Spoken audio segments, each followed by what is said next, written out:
Olá, estudante paranaense, bem-vindo à aula de Geografia do programa Aula Paraná. Hoje nós vamos ter uma aula para o primeiro ano do ensino médio e antes de iniciarmos a nossa aula, eu quero pedir para você, estudante, providenciar caneta, lápis, borracha e um caderno para fazer as anotações dos conteúdos que serão trabalhados nesta aula. E também quero falar com você, família, que a sua participação nessa etapa do processo de ensino-aprendizagem é de vital importância para todos nós. Então chega de conversa e vamos agora para os conteúdos da nossa aula. E o que nós vamos rever hoje? Nós vamos fazer uma revisão de conteúdos, por isso já iniciei falando rever. Nós vamos ver conteúdos que já foram trabalhados em algumas aulas anteriores, que são eras geológicas, formação da crosta continental e abalos sísmicos. Então a gente vai conhecer um pouco mais e vai rever alguns conceitos relacionados à história da formação do nosso planeta e também sobre a formação da crosta do nosso planeta e os abalos sísmicos, os movimentos das placas tectônicas. E a gente já começa falando sobre eras geológicas. Eras geológicas nada mais é do que momentos da história da formação do nosso planeta. O que acontece quando a gente fala em eras geológicas? Nós estamos falando da história da evolução do nosso planeta. E o que é importante você saber, estudante? Que história geológica é diferente de história da civilização. Quando nós estamos falando da história geológica do nosso planeta, nós estamos falando do quê? Desde a formação do nosso planeta até os dias de hoje. Quando nós falamos da história da civilização, conteúdo trabalhado na disciplina de História, fala-se do quê? Da história desde os primeiros registros dos primeiros seres humanos. Beleza? Então, o que acontece? Quando a gente fala da história geológica do nosso planeta, nós vamos dividi-lo em partes. Nós vamos dividir em 4 partes. E essas partes recebem o nome de eras. E aí nós temos 4 eras geológicas. A pré-cambriana, a paleozoica, a mesozoica e a cenozoica. E o que aconteceu em cada uma dessas eras? Na era pré-cambriana, nós tivemos o quê? O início da formação da crosta terrestre. Nós tivemos um momento onde o nosso planeta começou a se formar. Esse período ele ocorreu há mais ou menos 4 bilhões, em torno de 4 bilhões de anos atrás. E o que veio acontecendo ali, ó? A formação inicial da crosta terrestre com base nas rochas magmáticas, porque o nosso planeta ele era uma grande bola incandescente que lentamente foi se resfriando. E esse processo de resfriamento deu origem a quem? A crosta terrestre, que começou a se formar neste período. Também na era pré-cambriana, nós tivemos o quê? Entre 2 bilhões e meio de anos atrás a 550 milhões de anos atrás, nós percebemos as primeiras formas de vidas unicelulares, as primeiras formações, os primeiros seres vivos compostos por apenas uma única célula. Então, nesse período é quando começam a haver estudos que indicam o início da vida no nosso planeta. Isso na era pré-cambriana. Agora, o que nós temos? Nós temos uma outra era que é a era paleozoica. Era paleozoica, conforme você está vendo aí na tela, período abrangendo entre 550 milhões a 250 milhões de anos atrás. Há muito tempo atrás. E o que aconteceu nesse período? Surgiram as rochas sedimentares e as rochas metamórficas. Lembrando a você que rochas sedimentares são aquelas rochas que se formam a partir de sedimentos produzidos por outras rochas que ao longo do tempo vão se depositando em outras áreas e vão sendo compactadas e novamente compactadas, sendo expostas à pressão e aumento de temperatura que resulta na formação de uma nova rocha. E as rochas metamórficas também são rochas que se transformam, que ao longo do tempo são rochas expostas à pressão e temperatura e que vão se transformar em outras rochas. Um exemplo de uma rocha metamórfica é o mármore. Então, galera, a pergunta está aí na sua tela. A história geológica do nosso planeta pode ser dividida em quantas eras? Alternativa A, 4. Alternativa B, 2. Vai aparecer um reloginho na tela para você, você vai pensando, vai respondendo e se você estiver com dúvidas, pergunte para quem está aí na sua casa para te ajudar, beleza? Tempo!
Então, galera, leu, respondeu, pediu ajuda? Vamos ler de novo a pergunta.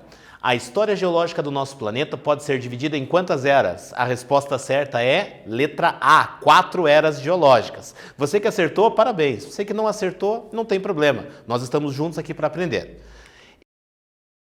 Então agora, dando continuidade à nossa aula, nós vamos falar da era Mesozoica. E o que aconteceu na era Mesozoica? Se você olhar com bastante atenção ali, ó, foi durante esta era que afirmam as pesquisas que ocorreu a fragmentação da Pangeia.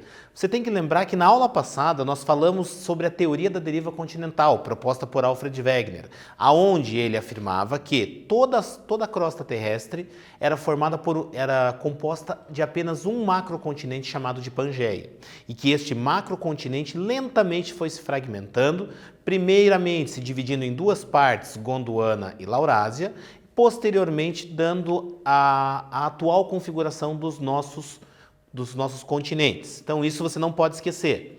E nesse período da Era Mesozoica também houve o quê? O surgimento dos dinossauros. Além dos dinossauros, nós tivemos flores, plantas, jazidas minerais no interior dos oceanos. E no final do período Mesozoico, nós tivemos o surgimento dos primeiros mamíferos, mas ainda de forma muito primitiva, de pequeno porte. O que você não pode esquecer, estudante, é que mamíferos e dinossauros não conviveram juntos. E mais uma informação bem importante para você, é que as eras geológicas, elas são divididas em períodos. Então, toda vez que nós estamos falando em eras geológicas, nós estamos falando em um espaço de tempo bastante grande, que consequentemente é subdividido em períodos. E agora, o que nós vamos fazer? Nós vamos para o nosso próximo quiz. Tá aí, ó. Preste bastante atenção na pergunta. Durante a era Mesozoica não ocorreu alternativa A, deriva continental, alternativa B, surgimento das rochas sedimentares. Vai ficar o tempo na tela para você, vai pensando, pede ajuda para quem está em casa com você assistindo essa aula. Tempo.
Então, galera, leu?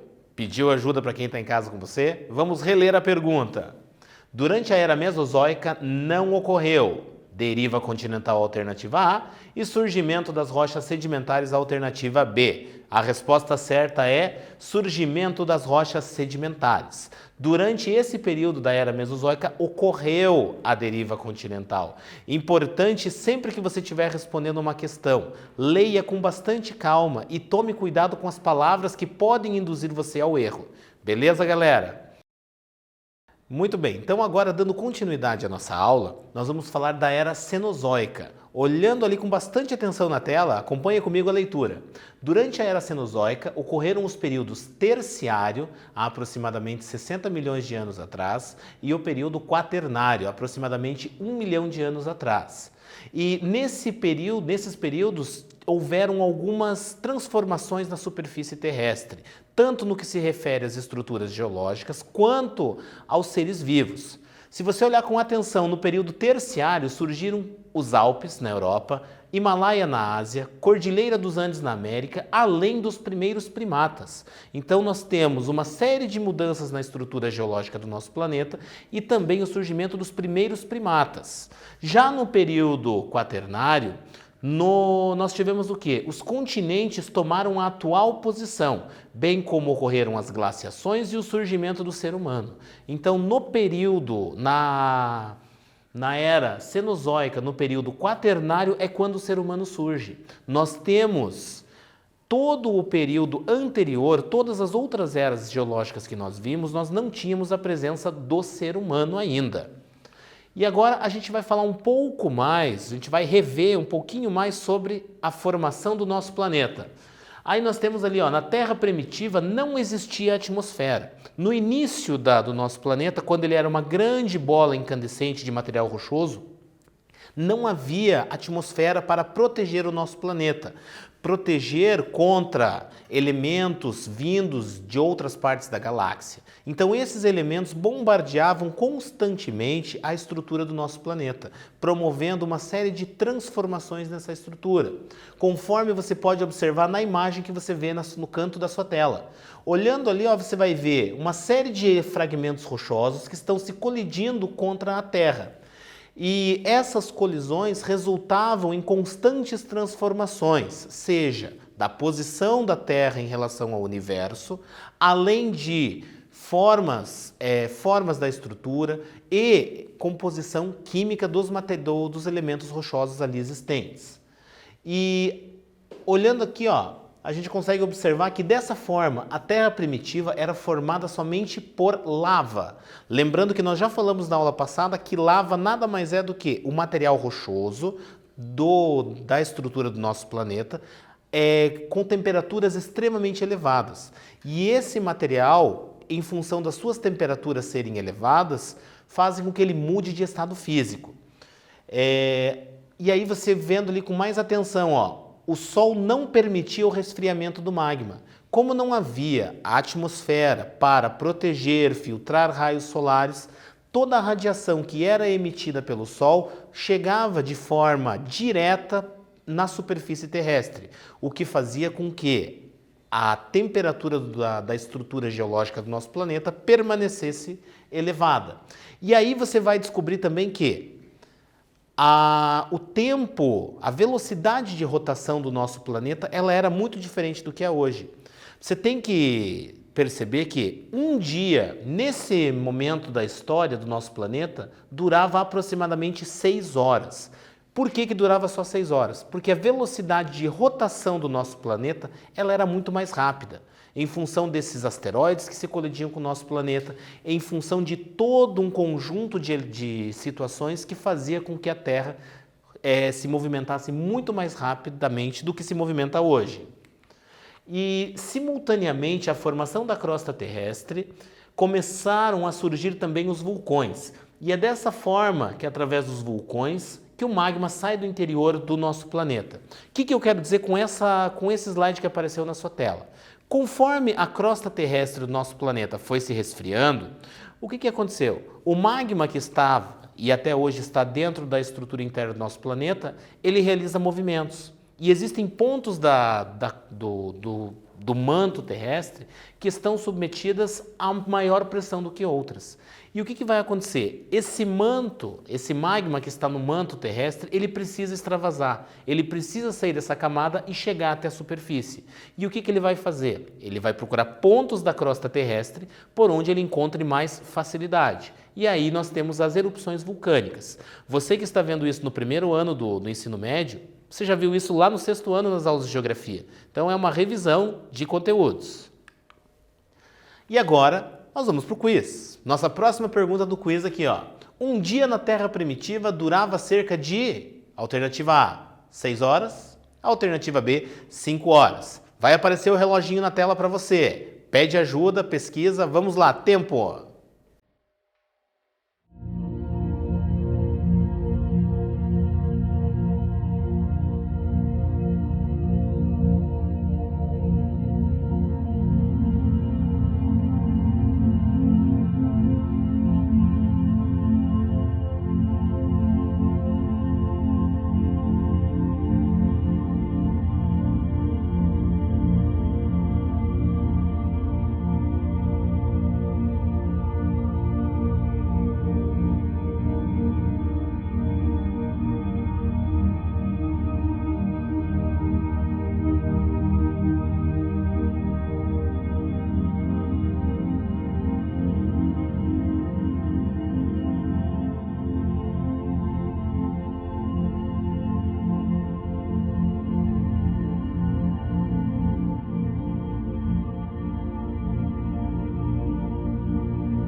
Muito bem, galera. Conseguiu responder? Ficou com dúvida? Vamos lá para a correção, então. Um dia na Terra primitiva durava cerca de, alternativa A, 6 horas, alternativa B, 5 horas. E a resposta certa é 6 horas. Conforme já falamos anteriormente, a velocidade de rotação da Terra era muito maior do que ela é hoje, fazendo com que um dia, naquele momento, fosse de duração de apenas de 6 horas. Agora, continuando a nossa aula aqui, olhando ali na tela, ó, formação da Terra. Após o surgimento da água no planeta, a lava começou a se esfriar mais rápido devido ao contato com a água fria. O que acontece? Como a água se formou, toda vez que nós temos a água entrando em contato com a lava quente, ocorre um processo de resfriamento dessa lava. E com o surgimento da água também no nosso planeta, nós temos uma construção de uma camada de gases chamada de atmosfera. nós começamos a ter uma atmosfera que começa a ter uma função de reguladora térmica. Ela começa a filtrar os raios solares que estão chegando até a superfície terrestre, ela começa a reter parte do calor no interior do nosso planeta, fazendo com que comecem a haver mudanças climáticas na superfície terrestre.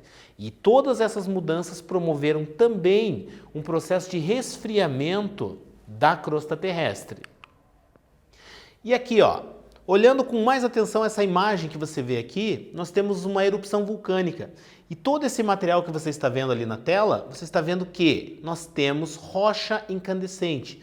Tudo aquilo ali é material rochoso. São rochas que estão em temperaturas extremamente elevadas, que saíram do interior do planeta e chegaram até a superfície terrestre. E o que é essa rocha? Essa rocha recebe um nome, rocha ígnea. Rocha ígnea ou rocha magmática é aquela que surge a partir do resfriamento do magma, que é o material que se encontra no manto da Terra. Então esse material, quando se resfria, dá origem a esse tipo de rocha, que são as rochas mais antigas que nós temos no nosso planeta. E continuando dessa forma, passaram-se milhões de anos para uma expressiva quantidade de magma se esfriar e formar o que conhecemos como crosta continental. Então o que aconteceu? Demorou para que as erupções vulcânicas fossem produzindo superfícies secas que puderam se transformar nos atuais continentes que nós temos hoje. Então foi um processo muito lento, muito demorado para essa atividade, para essa formação.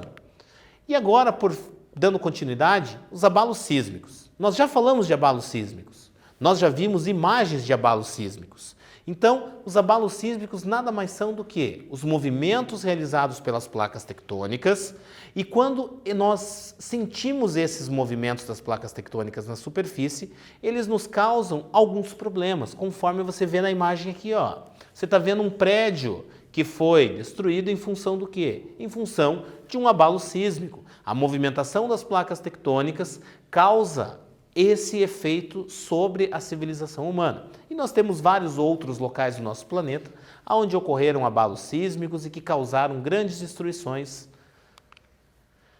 E aqui você está vendo as placas tectônicas. Então, para você localizar as placas tectônicas, olhando com bastante atenção, a gente vai localizar na placa euroasiática, nós temos o continente europeu, nós temos a Ásia, nós temos inclusive Japão. E o Japão, ó, ele está bem próximo ali a quem? Ó? A placa das Filipinas e a placa euroasiática. Então nós temos ali uma série de placas ali em torno do Japão, o que faz com que o Japão seja assolado constantemente por tremores de terra. E agora nós vamos para o quiz. Já que falamos de Japão, tá aí a pergunta que trata do Japão. Em qual o Japão está localizado na placa tectônica das Filipinas ou euroasiática? Acabei já de te falar. Vamos lá, responde aí, o tempo está na tela correndo.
Muito bem, leu, respondeu. Resposta certa da pergunta número 4. O Japão está localizado na placa tectônica euroasiática.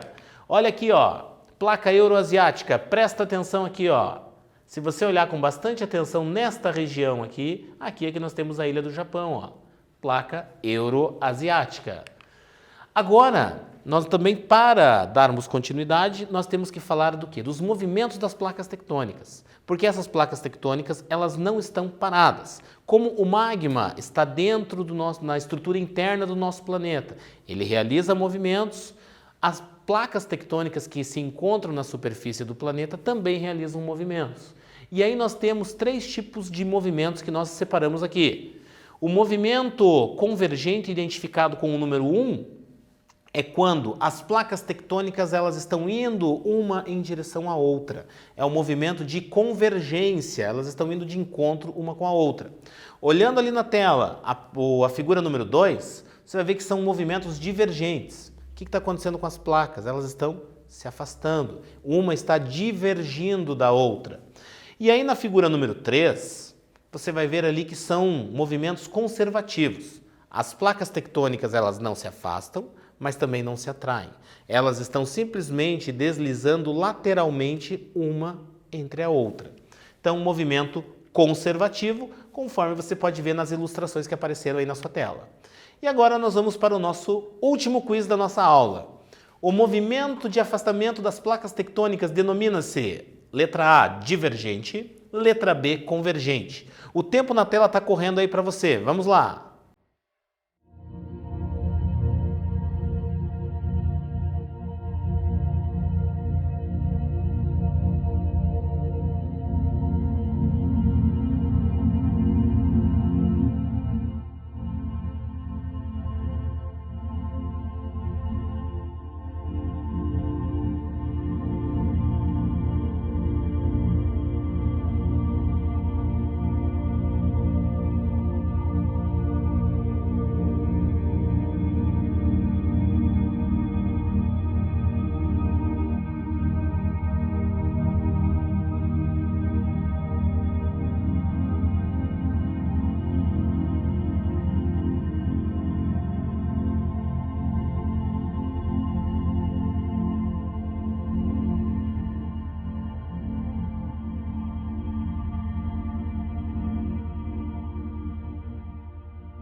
Muito bem, vamos lá. Você respondeu, sei que você respondeu certo.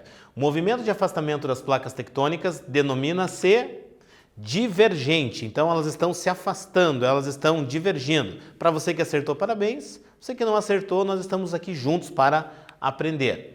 E agora, hora das nossas atividades. Vamos estudar. Então aqui, ó, tem 5 exercícios que, lembra que eu te falei que você tinha que pegar caneta, caderno? É a hora que você vai anotar esses exercícios do seu caderno, vai respondê-los, que posteriormente o seu professor lá no ambiente do Google Classroom vai utilizar essas atividades com você. E também você vai poder usar essas atividades quando do retorno das aulas. Então, quando você voltar a frequentar a sua escola, essas atividades serão cobradas pelo seu professor. O tempo está correndo na tela aí para você anotá-las. Vamos lá!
Muito bem, galera. Então, nesse momento aí, você já deve ter concluído a sua cópia, já deve ter anotado, depois você vai poder responder com toda a calma do mundo. A nossa aula de geografia hoje já está chegando ao fim, mas antes de ir embora, antes da gente se despedir, quero dizer para você que todo o material produzido pela Secretaria de Estado da Educação, todas as aulas do programa Aula Paraná, estão disponíveis no canal mantido pela Secretaria Estadual de Educação no YouTube. E para você ter acesso a todas essas aulas, tanto as aulas de geografia quanto todas as outras aulas, basta você acessar o YouTube por meio do QR Code que vai ficar na sua tela. Então você vai usar esse QR Code, vai poder acessar essa e todas as outras aulas. E não esqueça também de realizar as atividades propostas pelo seu professor lá no Google Classroom. Não esqueça de realizar as atividades porque é muito importante isso para o seu aprendizado. Então nós ficamos por aqui, um forte abraço e até a nossa próxima aula.